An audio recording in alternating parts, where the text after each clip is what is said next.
On Easter Sunday, 1967, Jim Thompson, the Silk King of Thailand, walked out of a small cottage in the highlands of Malaysia. His hosts heard the sound of footsteps on the gravel path to the gate.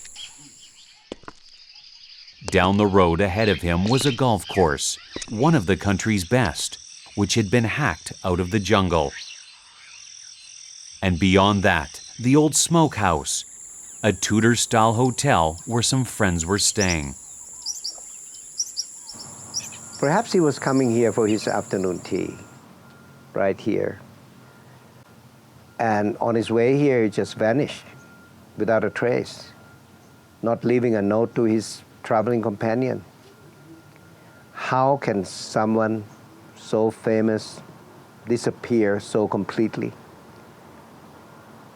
I have been looking for the answer to this question for years. And I think I finally found it. Yes, I know who killed Jim Thompson, and you will too. But first, let us examine the circumstances of his departures. In the days that followed Jim Thompson's mysterious disappearance, more than 500 people, including the Army, police, native trackers, Gurkhas, and local school children and residents, searched the thick jungle around the cottage and the road and found absolutely nothing. It became one of the largest searches on land for an individual in Southeast Asian history, and it produced not a shred of evidence. Foul play, perhaps, but there were no signs of a struggle. Nothing to indicate that Thompson had left against his will. No personal item was found lying on the road or beside it. Just a void, one deep enough to be filled by a half-century of speculation and rumor. Jim Thompson was just gone, vanished as if by magic, erased from the face of the earth. The facts have been few and the clues fewer. The fate of Jim Thompson has been firmly lodged on the list of the great unsolved mysteries of the 20th century.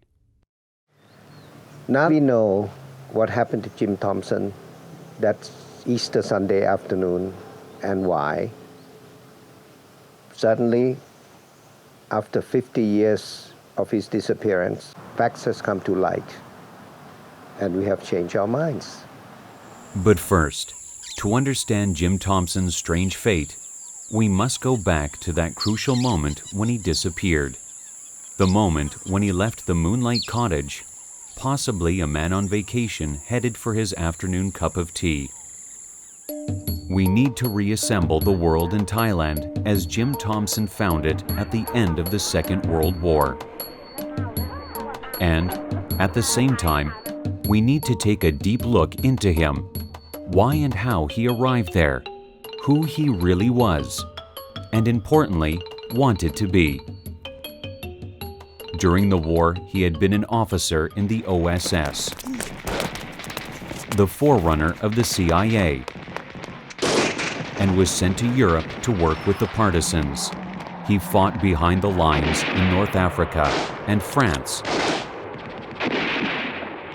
and was a well-decorated intelligence officer who helped prepare for the Allied invasion into southern Europe. Thompson had just turned 40 when he arrived in Bangkok, a few days after the Japanese surrender. He was one of the first Americans to set foot in liberated Thailand. In those days, the city was still called the Venice of the East, crisscrossed by canals clogged with craft and vendors, a chaotic city full of charm and intrigue. Bangkok was still full of armed men, but they were no longer hostile. The emperor had spoken and the Japanese accepted defeat. The war was over.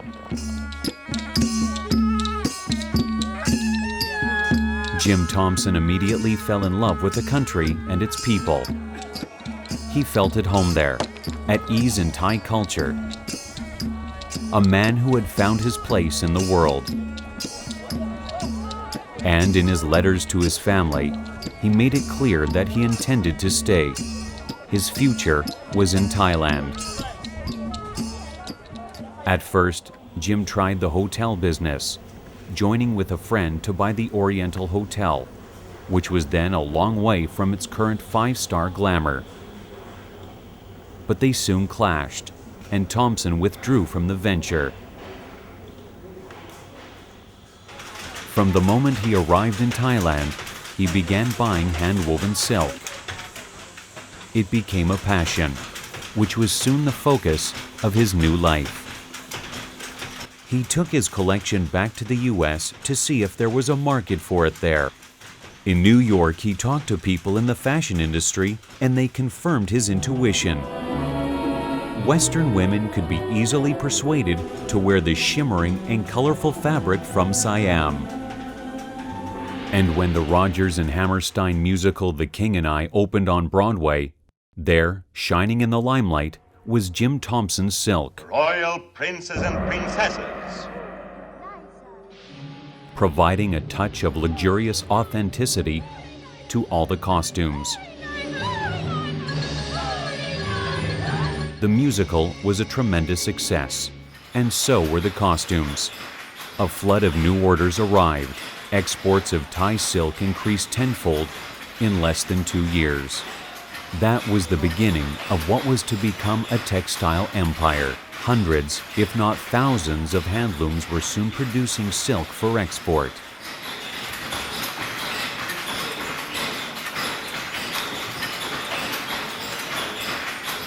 Thompson found new dyes and designs, and the business continued to thrive. Bright, shocking blends of reds and pinks became his iconic colors.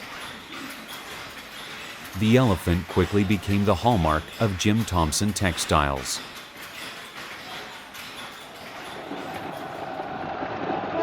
Hollywood was high on the list of new clients.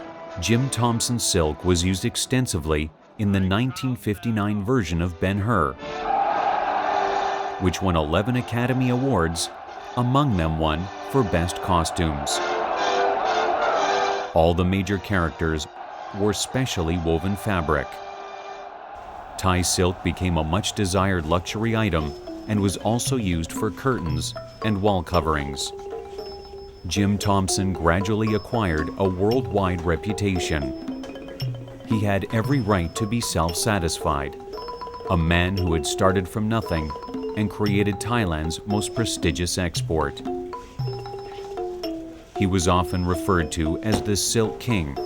For more than anyone else, he single-handedly introduced Thai silk to the world, taking a traditional cottage business and transforming it into a global brand.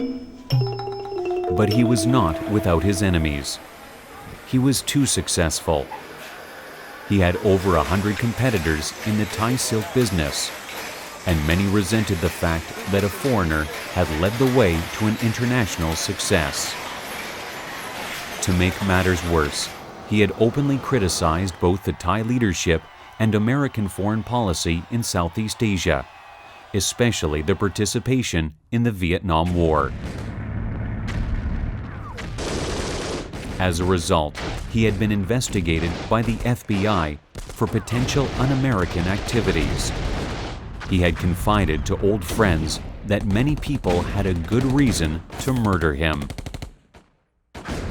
But while Indochina, all of it, Laos, Cambodia, and Vietnam went up in flames, its neighbor Thailand remained a country of tranquility. Still the land of smiles, deaf to the distant voices of war. Tourism flourished, and Jim Thompson also prospered. The core of the silk business was a community of weavers in the center of Bangkok. Thompson leased a plot of land on a canal opposite them and moved into a Thai-style house.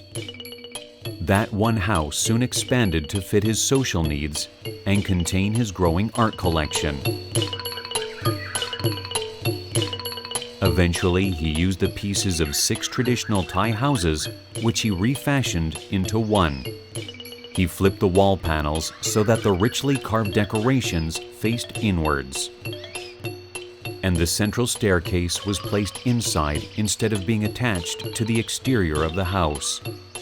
The result was a spacious, stylish design which, apart from air conditioning, had all the modern conveniences while retaining its classic Thai origins.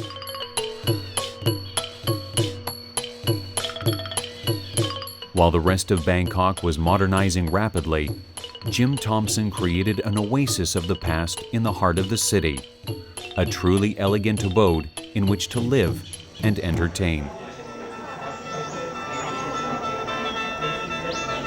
By the 1960s, Jim Thompson was famous as a host, the man you wanted to meet when you came to Bangkok. An invitation for dinner at his remarkable house was never refused. Jim Thompson seldom dined alone. The rich, the powerful, the famous, the infamous, all sat at his table. Also, businessmen, arms dealers, journalists, and diplomats. Needless to say, it could have been the ideal setting for gathering intelligence, a point that did not pass unnoticed, especially after his disappearance. Among others, his guests included Robert Kennedy, Truman Capote, Ethel Merman, George Gershwin wrote the score. Lyndon Johnson, Lost his confidence. Catherine Hepburn, Benny Goodman, Story about that. Marlene Dietrich, To be in that. Tennessee Williams. I never cared, but that shocked people. And that's just some of the more famous ones. I could go on. It's a long list.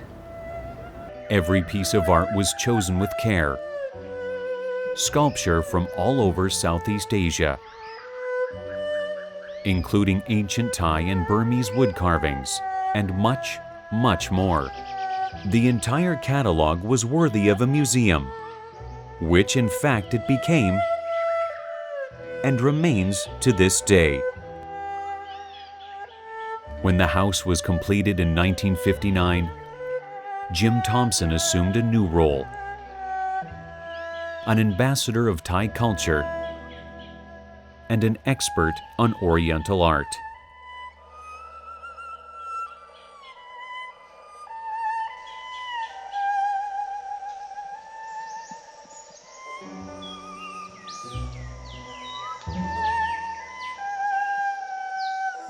Very little of Jim Thompson's wealth came from the sales of silk. In fact, he didn't need the money. He was already wealthy when he arrived in Thailand. He insisted on sharing the profits of the business with his weavers, some of whom soon made enough money that they no longer had to work. His company was Thai-owned and paid a healthy dividend year after year.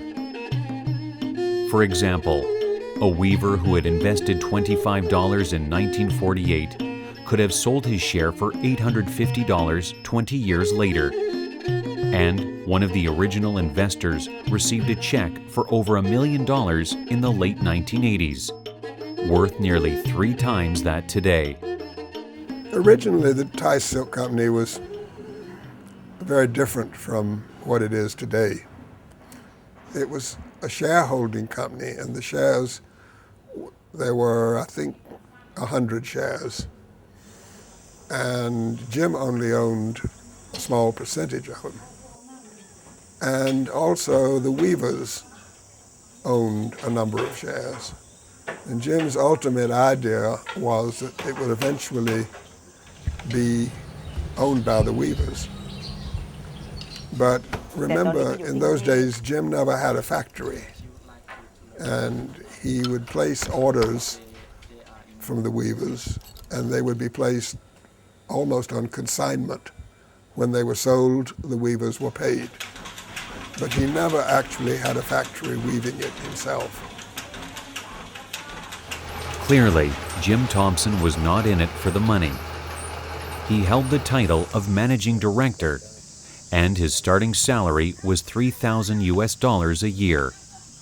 This grew, of course, as the company did, and by the time he disappeared in the Cameron Highlands, he was making $33,000 a year plus bonuses, approaching $250,000 in today's dollars. He certainly could have asked for more. So what was his motivation? Perhaps he was trying to help a cottage industry develop its potential. Or was the silk business just an excuse for him to remain in Thailand? At heart, Jim Thompson was a very generous man. For example, quite quietly for years, he supported a school for the blind in Bangkok by opening his house a few days a week to the public. No question about it. Jim Thompson was a man of many moods. A businessman, an architect, an art collector, a patriot, and a spy. Also a social animal, he was an undisputed Toastmaster of Bangkok. So, which one of these many faces of Jim Thompson led to his demise? Or was it just a bad luck? That brings us to the heart of the matters. What really happened to Jim Thompson? Over the years, a number of possibilities have surfaced, some more likely than others, and I have followed them one by one. Half a century ago, the jungle that surrounded the Moonlight Cottage was almost impenetrable. The home of numerous Aboriginal tribes who still hunted with blowguns and poisoned darts. They also dug deep animal traps along the many trails. At the bottom of these pits were sharp bamboo sticks waiting to impale an animal that fell in. Did Jim Thompson tumble into one of these pits and die a lonely and painful death? It's possible, of course, but there is no record of anyone ever having done so. I think that Jim went on his usual walk looking for wild orchids. Jim loved to collect orchids when he went into the jungle. And he had once before been lost in the jungle and rescued when he had, fallen into a hole or something. So Jim, he used to go there as often as he could, and I think he just got careless, and he wandered off the path. And I think that's what happened. He was wandering around, and he fell into an animal trap, which at that time were against the law. Well, now, the man who had built that trap, when he would come and find a foreigner dead in that hole, because, they had the bamboo spikes and so forth in those holes to catch the animals, he would have, I think, completely covered it up immediately and never gone back anywhere near that spot, because knowing that the jungle in 24 hours would cover that spot. This became a very popular explanation, perhaps because it was exotic and matched Thompson's lifestyle. It sparked endless searches through the jungle in the hopes of finding a clue, or just a place to begin digging. They sent all the Boy Scouts through the jungle nearby to look, and they sent all sorts of people looking. And no one ever found even a button or a buckle or a scrap of cloth. So, of course, there were lots of rumors that Jim had been kidnapped by the communists and taken away. Well, those were all followed up, and nothing. Absolutely no truth to it whatsoever. Whatever anybody says, none of them have one piece of proof of evidence. There's only evidence of what is not there. Another easy explanation is that he turned off the main road and became lost in the jungle. Very simple, very believable, and in the Cameron Highlands at that time, very possible. Although the trails were carefully marked, hikers were cautioned to keep to the main ones and take a signal smoke bomb with them just in case. On the morning of the day that Jim Thompson disappeared, at breakfast, the owner of the Moonlight Cottage announced he had found a new trail through the jungle down to the golf course and the hotel. Did Thompson take the same trail in the afternoon? Does it make sense for an overweight 61-year-old man to take a second-long, arduous hike through the jungle on the same day? A woman who was close to Jim Thompson at the time was not surprised that he chose that moment to vanish deliberately, to slip into the dense foliage and let yet another page in his life pass by. Perhaps he went on to start a new life somewhere else in the world. I think now maybe he disappeared himself. The weekend before he disappeared, I was sitting in the window at the shop, no customers at that point, and he came over to me and said, "You know, Ann, I'm going up to the Lings for Easter, and when I come back I have to have this operation." As well as I knew Jim, that was out of character to come and sit and talk about an operation. And I've often wondered if he was trying to tell me that he was intending to come back. If that were true, why would he leave behind at the Moonlight Cottage items that he normally carried with him? For example, a box of pills he took for gallbladder pain and his cigarette lighter. Thompson, by the way, was a chain smoker. He also left his suit jacket on the back of a chair. Later, there were alleged sightings of Jim Thompson in Cambodia, China, and even as far as Tahiti. Another theory in the thick catalog of explanations is that Jim Thompson was the victim of a hit-and-run accident. But the road we are looking at today is not the road that Jim Thompson walked down 50 years ago. In fact, almost impossible, especially considering it was that Easter Sunday afternoon.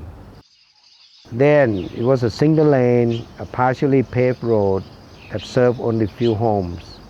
It dead-ended at Moonlight Cottage. Needless to say, there was very little traffic, and the likelihood of someone speeding up or down the road was improbable.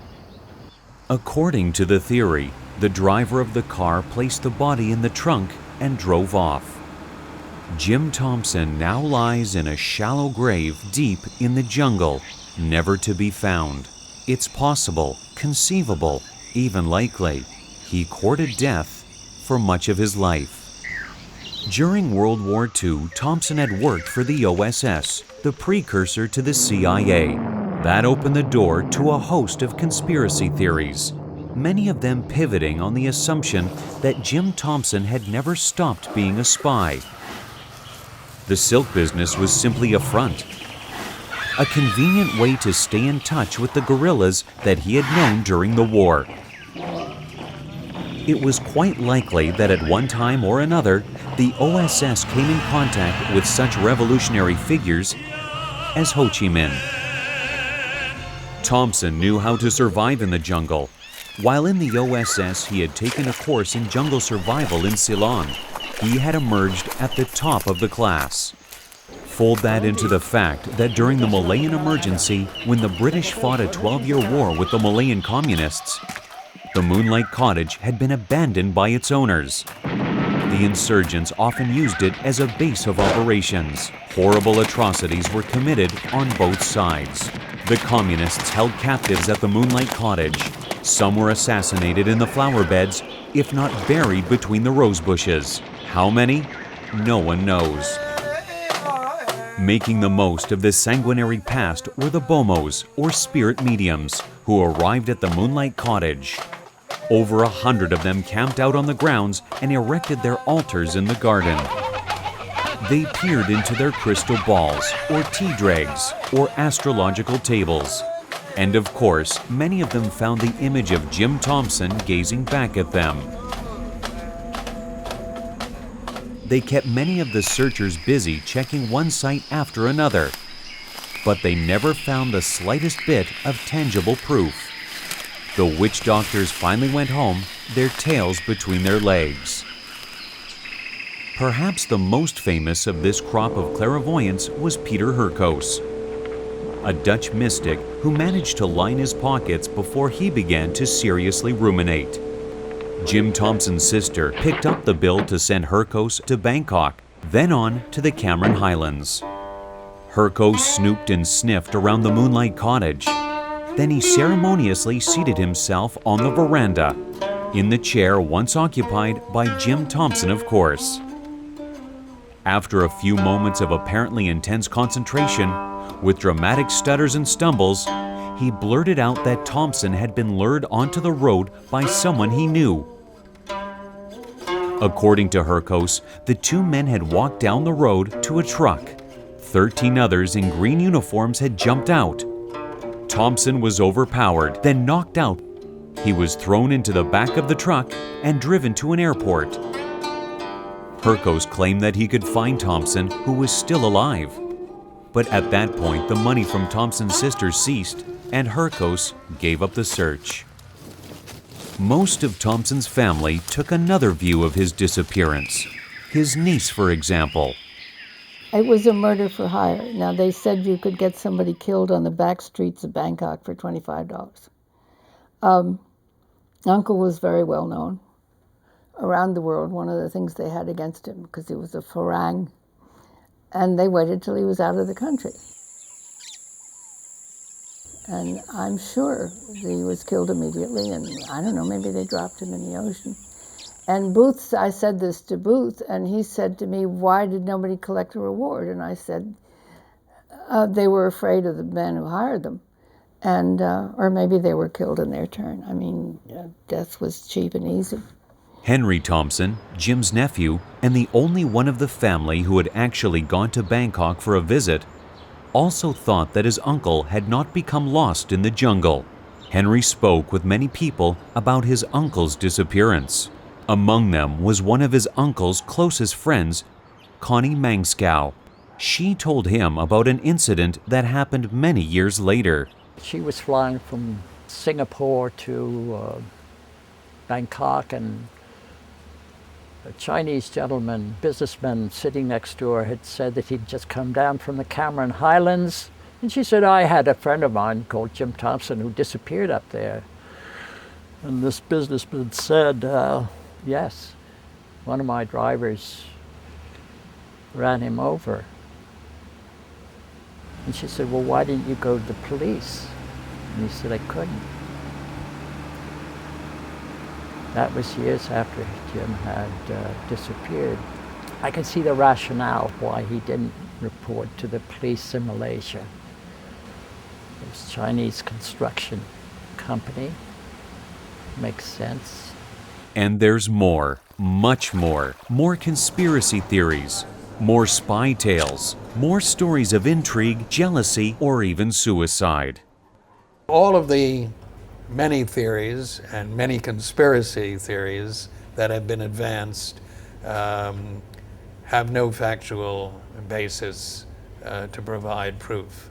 So, as I say, both the foundation and myself feel very strongly that his disappearance was a mystery and remains a mystery today. Jim is someone that I grew up with.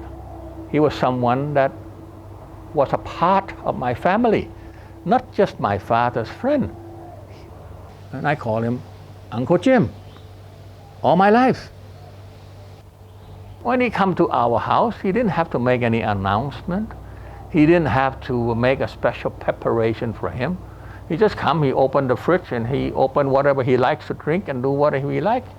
He might ask me for ice or Coke or something, which I don't think he drink anyway, but even though he lives in this odd house by the river, which is wonderful.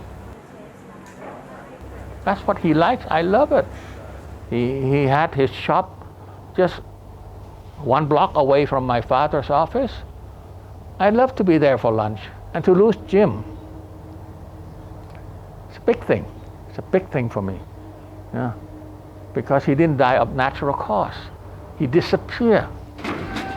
In 1967, Jim Thompson received an invitation to visit Priti Banamyong, a former Thai Prime Minister in exile in China. During the war, Priti was an OSS agent fighting the Japanese. But after the war, he was ousted by a coup d'etat and fled to China. Fortunately, Billy Bird, a teenager at the time, was privy to the exchange. His father, also a member of the OSS, had been invited first. The elder Bird declined. Jim Thompson agreed to go to China and meet his friend and former comrade in arms. My father thought that Priti was very foolish to have asked for Jim to go and meet with him. And this could really upset the relationship between America, Thailand, and China. It has a very wide implication. 50 years ago, 45 years ago, 40 years ago, when you talk about the bamboo curtain, you're talking about something that is very fearful. You're talking about taking over or dominating countries in Southeast Asia. Jim believed that Priti is a friend of the OSS. Priti is a friend of the United States. When a friend calls for something, you run. You don't question. Because those are normally our agreement within the fraternal among friends. But to turn that into a high political event, I don't believe the Chinese can accept that. That's where Jim went wrong, because he didn't think of the implication of what may come. My father thought that Jim going to Cameron Island was to arrange for the trip, not to go to China on that trip, because he was not prepared to travel. Jim did not take his pill box with him. Jim did not take his cigarette or cigarette lighter or other personal belonging, which is not something that would be done. For sure, we believe that the Communist Party of Malaya at that time came to meet with Jim. Jim had the appointment with them. That's why he went there. And that's why he was so nervous throughout the trip. He couldn't sleep at night. He was thinking about what process he would make or how he would talk to them. But from how this thing turned out, absolutely he was just kidnapped right from the spot, because of all the events that lead up to that time point to it that yes, he had the meeting with them, but they had other ideas. My father came to the understanding of what took place, and he was convinced that the Chinese came and took him, perhaps to see Priti in China via Cambodia. This was his word. These were exactly his word. My father believed that Jim was picked up by the Chinese communists in Malaysia, or Malaya at that time, and was taken by boat to Cambodia, because that was the only viable method of transport without being seen. The things that I have told you today is to the best of my recollection and to the truth, and I don't want to make this thing out of proportion. This is my truth. I think my soul will be much more peaceful. Nyalakan api perjuangan menjulang kebenaran. So where does that leave us? Now, we know that Jim Thompson went to the Cameron Highlands to meet the Communist Party of Malaya in the hopes of arranging a trip to China. But we also know from many reputable historical sources that the Communist Party of Malaya was fragmented, split into many isolated regional groups. There was very little central control and limited communication with China. Decisions were made locally by necessity. Would one of these regional groups have had direct contact with the Chinese Communist Party?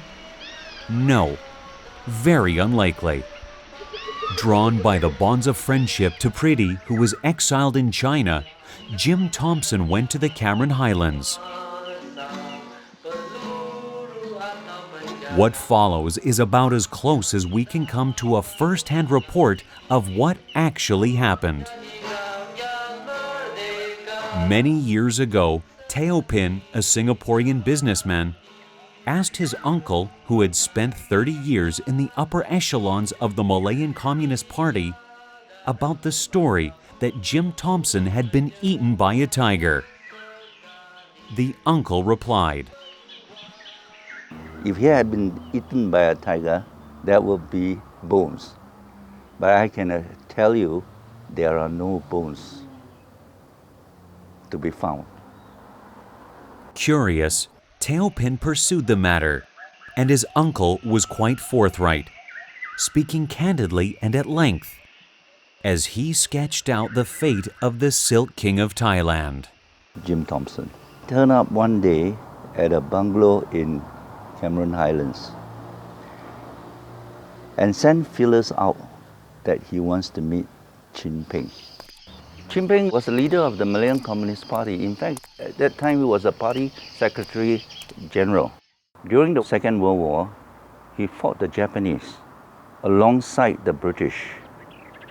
In fact, after the war, he was even honored by the British with an OBE. But somehow the British turned and he had to go on the run because he was fighting for the independence of Malaya and Singapore. That makes him the most wanted man during that period of the emergency. And Chin Peng is not a person that is so easily accessible. According to my uncle, his words, I can still remember the bungalow, the gardener, the newspaper man, the vegetable seller, even the road sweeper, they are all our people. I say, what do you mean by our people? The party people, Apparently, that was a nest of all their sympathizers there. During those times, you must be aware that the Communist Party is very wary of Caucasians. They've lost quite a lot of people. Quite a lot of people have been lost on both sides. I believe he said he waited in the bungalow, the Morningside or what bungalow, for almost a week or two. And they kept him there under observation by the party cadres, sympathizers. They kept wondering why he wanted to see Chin Peng. And apparently he didn't give a reason for it. He probably has his own agenda in which he didn't want to divulge. And that was what probably made them more suspicious. There probably was a hidden agenda somewhere.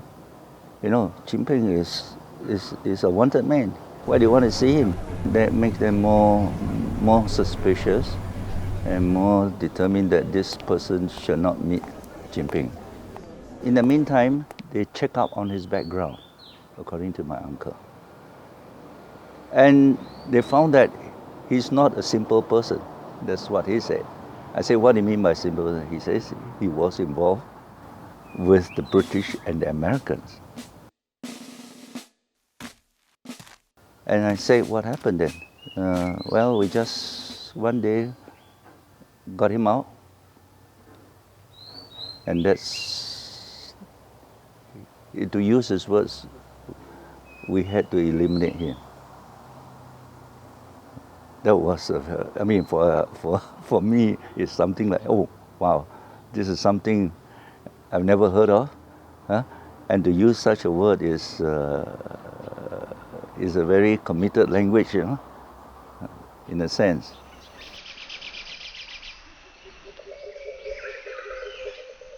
Chin Peng was not even communicated about Jim Thompson's desire to see him.